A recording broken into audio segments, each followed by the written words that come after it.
and I look dead. And that's unreal to see yourself like that. Saved by strangers, this crash survivor speaks out what it's like for him to see this video and his message to those who risk their lives to save his. A danger lurking in our skies. What's more than 6 tons and falling to Earth? Destination unknown. What NASA is now tracking. One fast food place is being sued in a battle over the booths. And a major misprint that had one woman counting her millions. Your Independent News Network starts right now.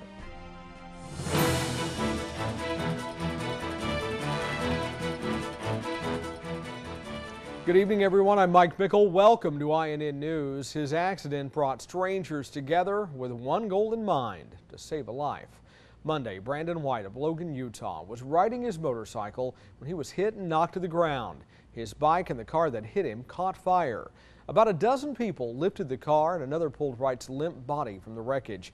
He says the people who saved his life are heroes.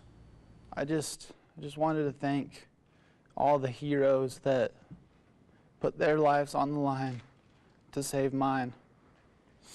I'm forever in debt. I can't thank them enough. I just hope they know how much they mean to me. White says it has really been strange for him seeing his accident played over and over again on TV. I was just watching the news and all of a sudden I see a car on fire, and I recognized the car, and I just couldn't look away. I didn't want to watch it, but I just couldn't look away, and then all of a sudden, everyone swarms in and picks up the car, and then I see my body, and I look dead. And it's unreal to see yourself like that. I haven't seen the full video yet, though. I've only seen the clips on the news. Wright is recovering from several injuries at a Salt Lake hospital, but he is expected to make a full recovery. NASA says a defunct satellite is falling back to Earth, destination unknown. NASA says it appears the Upper Atmosphere Research Satellite will drop sometime during the last week of this month. It was decommissioned in 2005 and has since been losing altitude. NASA says it will only have about a couple of hours warning of where it will land. It's expected most of its huge bulk will burn up during re-entry. Some pieces are expected to survive, though. NASA officials say there's a 1 in 3,200 chance a piece of satellite debris could strike and injure a person on the ground. The most likely scenario is that the satellite falls somewhere over an ocean. 2 people died when this small plane crashed on an Indiana golf course. That happened last night in Noblesville, that's near Indianapolis. Authorities say there were only 2 people on board. The plane was registered in Illinois. It's not yet known why that plane went down.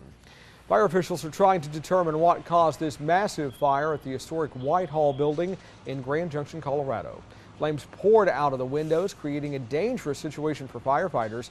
One was rescued after falling through the floor, wasn't hurt. Whitehall was home to the First Presbyterian Church in Grand Junction.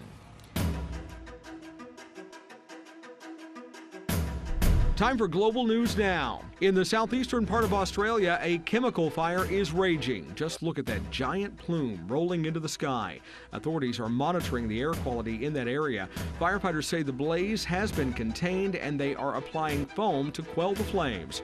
Crews are also pumping water from nearby ponds to aid in that battle. The battle for control of Libya has reached one of the last few cities loyal to ousted leader Muammar Gaddafi. Here you can see gunfights erupting in Gaddafi's hometown near the Mediterranean coast. Libyan forces say they now control a main airport near the city's entrance and have captured 40 opposition soldiers. An extraordinary find in Hawaii. A sailor discovered a message in a bottle that was sent about 5 years ago by a 6th grader in Japan. Petty Officer John Moore spotted the bottle yesterday during a beach cleanup project. Somehow that bottle traveled some 4,000 miles over 5 years. Moore says he will definitely respond. Love was such an easy Paul McCartney will get married at a London venue for a second time. The Beatles legend has chosen to wed fiancée Nancy Chevelle at the old Mary LeBone Town Hall. McCartney married his late wife Linda there in 1969. She died of breast cancer in 1998. This will be McCartney's 3rd marriage. A wedding date has not been announced. And that's your global news now. Well, Netflix is not netting the profits it had hoped and reducing your wait time for packages. Ryan Bass has that and more in tonight's Back to Business. Three major players in the technology industry, Yahoo, AOL, and Microsoft, have created an unusual partnership to sell ads for one another. The move is a challenge to Google, which dominates the search advertising market and has stepped up its efforts in display advertising. Netflix subscribers threatened to flee when the company whacked them with a surprise hike in price that kicked in this month. Now they're making good on that threat. Netflix has cut its subscriber forecast for the current quarter, saying it now expects to end the period with 24 million customers. That's down from the 25 million the company forecast just a few weeks ago. Hate missing your package deliveries? Well, UPS is trying something new. The My Choice membership program starts October 3rd. Basic membership will be free and customers will be given a 4-hour window on their delivery date. They'll also have the option to authorize delivery if the package needs a signature or reroute it for a fee. Paid premium customers could get a shorter delivery window. The goal is to increase the success of first attempt deliveries. For Back to Business, I'm Ryan Bass. A New York man is suing fast food chain White Castle over the size of its seats. Martin Kessman says he can't fit comfortably into the burger joint's booths. He complained about it 2 years ago. He says the restaurant pledged to fix the problem, but so far he says nothing has changed. Kessman's 6 feet tall and weighs nearly 300 pounds. He says the seats violate the civil rights of overweight people, pregnant women, and disabled people. A woman in New York is facing time behind bars for gambling away her son's cancer treatment money. 46-year-old Sherry Holcomb admitted to stealing $15,000 from her 21-year-old son. That money was supposed to help pay his treatment. It was all donated by other people and deposited in a special bank account. Well, in this case, the bank saw a number of unusual transactions from this joint account that was supposed to be for the benefit of this cancer patient, that there's withdrawals, multiple withdrawals at casinos, and that was suspicious. Holcomb has confessed, saying she's battled a gambling addiction for years. Some good news, though.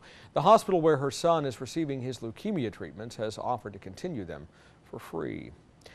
A lottery player from California thought she was in the money when the local paper revealed she had all 6 numbers for Tuesday's Mega Millions drawing. But sometimes even newspapers make mistakes. I rechecked it about 5 times and they were still the same numbers. And I started screaming and crying.